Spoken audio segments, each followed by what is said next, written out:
The Milton model is kind of the flip side of the meta model. Milton Erickson was really good at using language patterns that were artfully vague. He would say things about, you can come up with a time when you felt really good. What did I just say? Not much. But you all went in and made some sort of picture, or heard some sounds, or probably brought up a good feeling. So, we have a lot of these Milton model patterns that we can use to do all sorts of interesting things. We can use meta-model violations. We can specifically delete, distort, generalize to get a certain result. I had all sorts of deletions going on, distortions in the, you can go in, you all have had good feeling. So, that aspect, you can go in and use your meta-model violations. We have indirect elicitation patterns, presuppositions show up here again, and metaphors. So, we've got all our meta-model violations. We have ambiguities that we've talked a little bit about.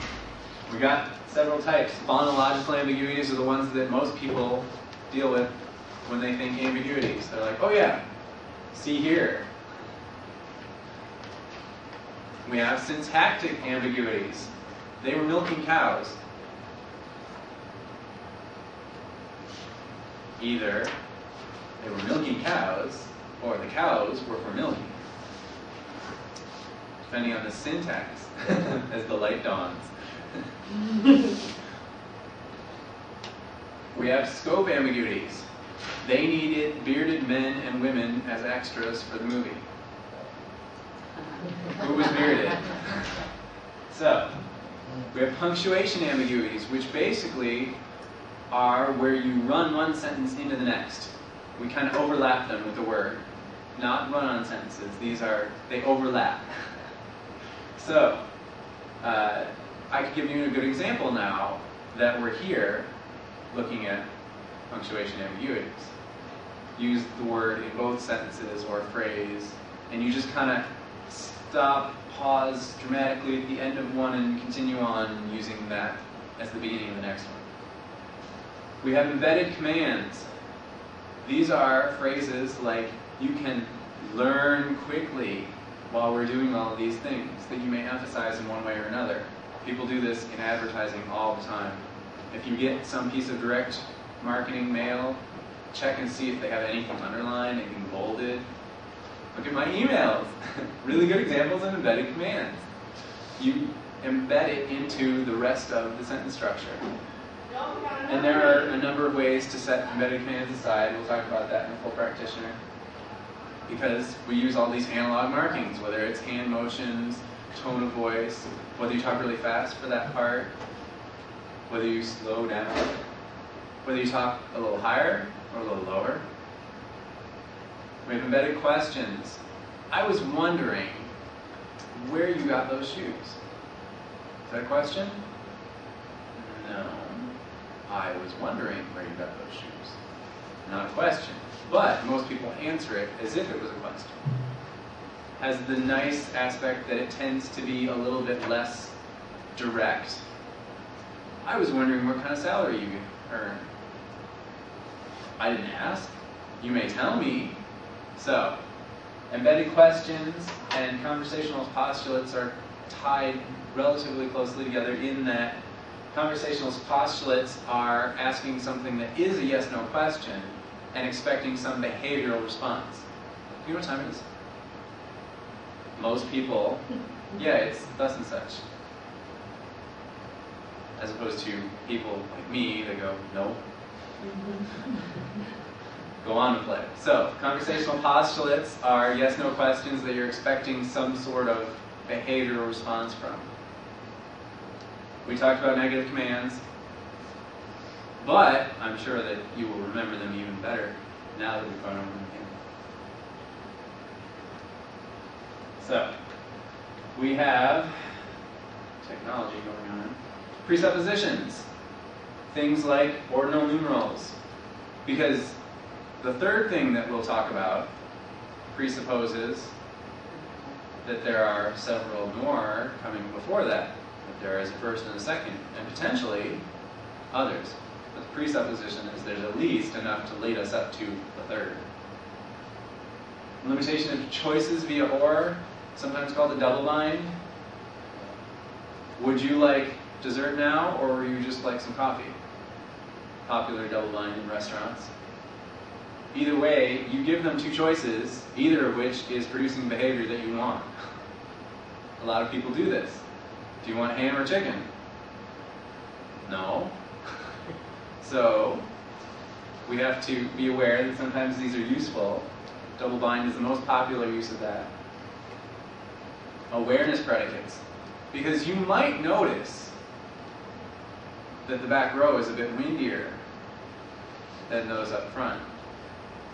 Or you could begin to recognize that even though you're not always conscious of it, you do have some sensations going on in the bottoms of your feet.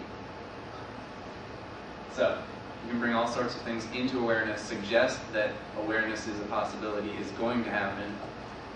We can do change of time in the verbs and adverbs, because you all came in here thinking that you might learn some things, but now you are learning things. You can change the direction, the time. Or, I had a problem, as opposed to I have a problem. Well, Doc, I've got a problem. Well, on the way out, I had a problem. So, you can change the time. You can push limitations into the past. You can take resources that people had, bring them into the present. Because you felt like you had really good rapport with this person, like you do now, you can kind of shift things into the present. We can do commentary adjectives and adverbs, not actually saying anything, we're commenting on them. So, we have fun stuff going on when metaphors are all sorts of fun. In fact, almost everything that we do ends up being in some sort of metaphor. Whether it's explicitly in a story form, which is how most people think of metaphors, or if it's just the idea of, oh, well, gravity pulls the earth and all the people together. Well, that's kind of a metaphor for what actually happens. We don't know what really happens. It's just a metaphor saying, oh, yeah, they're attracted together. Anybody know how they're attracted together? Well, there's people trying to figure that out. But most of our lives are built in metaphors. So, we have fun things, selectional, restrictional violations. The rock was sad. Most of it happens in that sort of thing. Giving something attributes that it cannot have. As opposed to, the rock was round. Could have that attribute. But, the rock cried. No. Okay. Quotes are one of my favorites, because you can say anything you want in quotes. Because all you have to say is, oh yeah, I heard this story about a guy who said, insert quote here. You can sound smart if you really wanted to try that.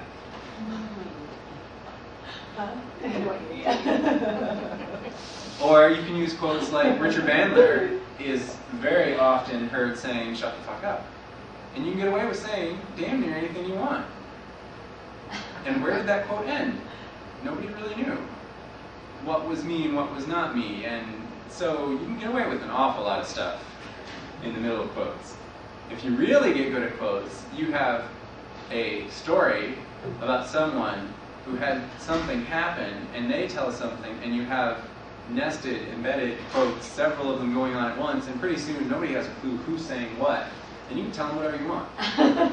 So, you generate that state of, well, I don't know what's going on, but it sounds great, let's keep going. So, we have all of these fun things going on with our Milton model. We can see how it ties in with the meta model. They tie closely together. almost inverses one another in that Milton model, we want to be artfully vague. Meta model is typically used so that we can drill down and get to what was the experience behind this pattern. Hold on. Hold on.